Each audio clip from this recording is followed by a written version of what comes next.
Hello again, everyone. We are working our way through Search for a Nonviolent Future. I wanted to make a comment at this point that it's taking us a long time. It's going slowly. And this is not so much a comment on what a brilliant book it is. No comment necessary there, please. But just what richness the field of nonviolence is, how it gets you into the core of reality, and therefore it's a marvelous picture that unfolds. Right now at Metta, as you know, in addition to these weekend talks, we're doing a daily Metta every day of the week in writing on our website.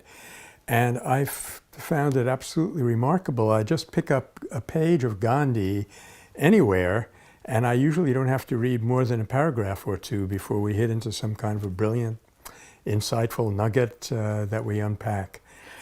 So it's a tribute to, I think, the depth of reality that this topic, nonviolence, actually represents. So we've been talking about the state of mind that a person gets into in order to carry out a nonviolent interaction, nonviolent moment, if things structure that way around that reaction.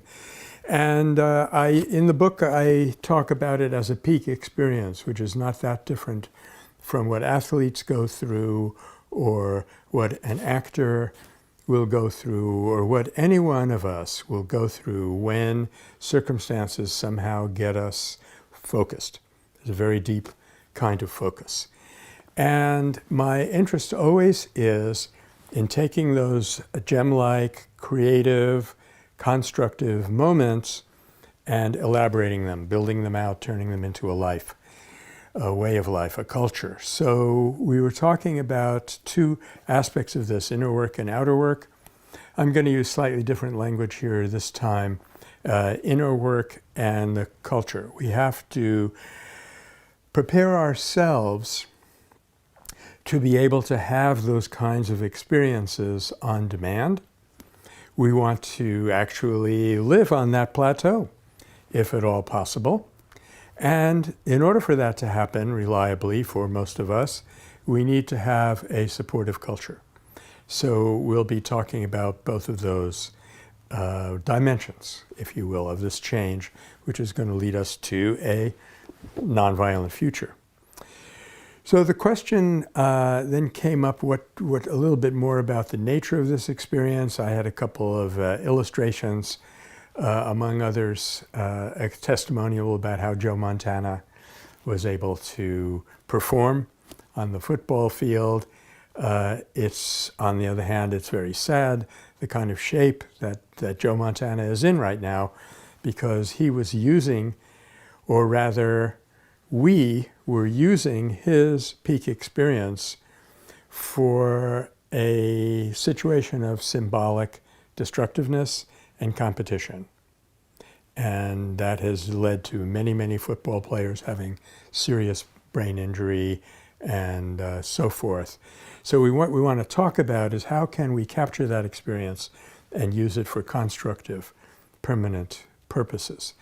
And to that end, at Metta, we have been developing this scheme called the Roadmap, which you can look at on our website.